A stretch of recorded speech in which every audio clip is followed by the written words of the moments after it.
All right, are you tired of spending a whole bunch of money on fertilizers every year at the big box stores, off of Amazon, so on and so forth? Want to know more about what's in your fertilizers? Want to control more of what your MPK could actually be? Well, that's where we're going to go with it today, because today I'm making a fish emulsion fertilizer at home. Just wanting something you can do during the winter time to better prepare your garden for next year. Well, that's what we're going to get after. So in my last video, I made a sweet airlock system for fermentation to make any type of fertilizer. If you want to check that out, I'll put the video up top. Today, we're going to mostly just work on a fish emulsion system that will be ready by the time I start planting in the spring. And at the end of this, I'm going to show you a tip on how to speed everything up. That way, it will be ready in about 3 months instead of 6 months to a year. So the first thing we're going to need is, of course, the bucket, the lid, and our fancy airlock system, which is pretty self-explanatory and simple to make. Then we're going to need another 5-gallon bucket, which has rainwater in it, which I will admit, this bucket doesn't just have rainwater in it. It also has some of my grass clippings, leaves, so on and so forth. The composted was actually in this water, so it's a little gross. We have a handy dandy bag of fish, which is going to be the star of our show. This is just bass and bluegill that I've caught previously. And I've been taking all my leftovers, carcasses, so on and so forth. And I do have a few whole bullhead and other buffalo and carp in there as well. And instead of just pitching them or whatever, we've been just saving them to use them specifically for fish fertilizer. So the first thing we're going to do is we've got a little bit of water in the bag. So whenever you're mixing your fish in here, they can be whole, they can be chunk, they can be whatever. Whatever is most convenient for you, that's what you want to do. It'll just work out best for you. That's the way you want to do it. These are still a little frosty. Oh, they might be a little too frosty. Oh, yeah. Now we're getting somewhere. Wow, stabbing thing. Ew, that's disgusting. It's not really that disgusting. It's all clean and clear, but it doesn't really stink yet, so that's a plus. Probably would if I actually spent the time to do it.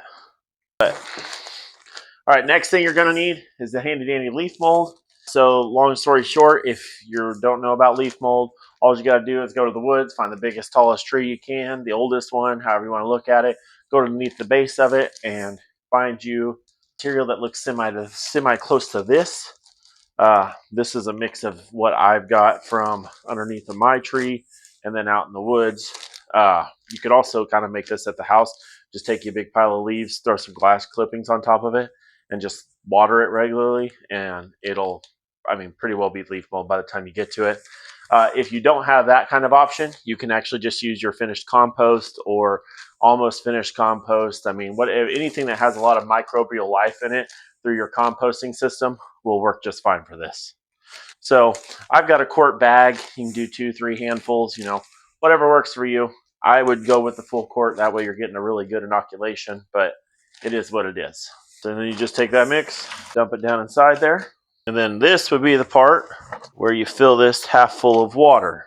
Me personally, I'm not planning on doing that because I have more steps that I'm going to add, which will speed up the process and get everything broke down a lot faster, and it will work more efficiently. Because come February, because I started using seed time, so I'm going to base this upcoming season's garden mostly off of that, unless I notice something that is completely AWOL with it.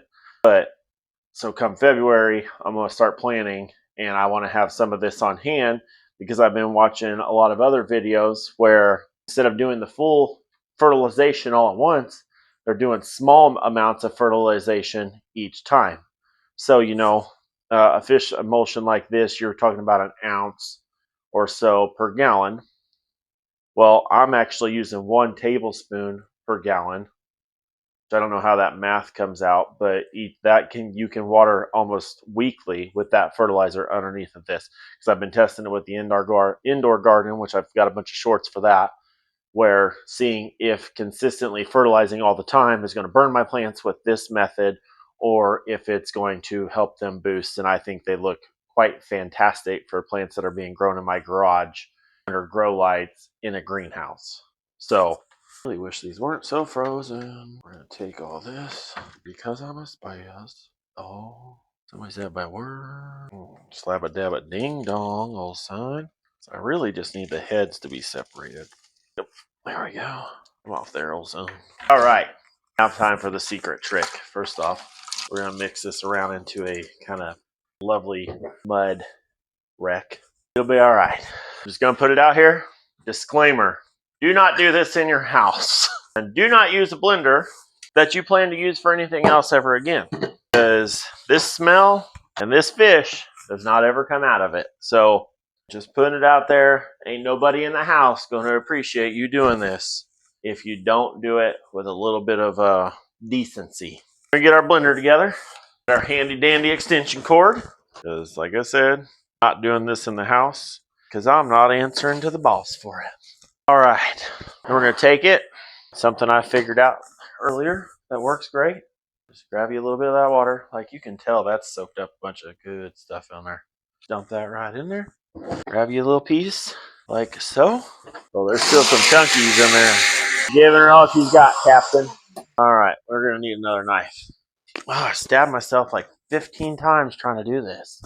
This sucks. Okay, it's not really that bad. I'm just being a crybaby. Which one is that? Oh, yeah, that'll work. It's not super sharp, so I won't cut my freaking finger off.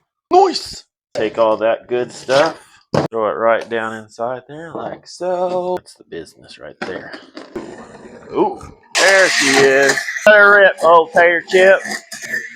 Oh, that's disgusting. Oh, there ain't nothing good coming about that. Oh, yeah. So the reason why we want to cut these down and make the surface area as large as possible is so the microbes can break it down faster. I really hope I don't kill this blender. I think I'm probably going to kill a blender. It's going to be a good time. Oh yeah, that's got a good old chunk right cha. Those heads are going to be the part that's not going to probably cooperate too frickin' well. That's okay. Oh yeah. Chunk it up, chunk it up. I about hit the button and that was going to be a frickin' nightmare. Power, Scotty. There you go, old son. Uh-oh. Come on. Don't you give up on me. Maybe we're getting to the part where it's going to be a little more relaxed. That'd be cool. Something smells hot. That's not good. Oh, yeah, there she is. You're a little pour there. Oh, yeah. That is chunky. I think it needs some more water in it, maybe. Oh, that's not good. Ew. We threw a splatter. All right, we're going to get some more water in here. Uh-oh. What's going on here? Activate. Oh, yeah, that made her upset. Cool. Get that cleaned out a little bit. Pour some of that out. Oh, yeah, that was chunky. All right, well, this is the part that we've been waiting on. Let's go. No, not quite man enough. Come on. Oh, yeah. All right.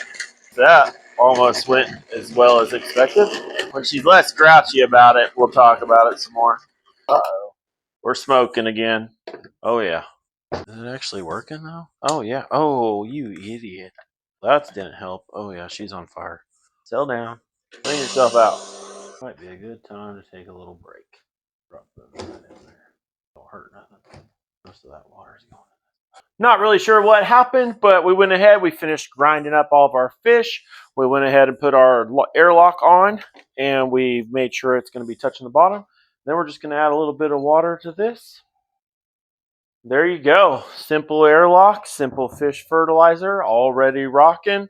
Hopefully next year, show you that this is actually working really well, and maybe I've got some Alaska fish fertilizer, so I might do a homemade versus store-bought.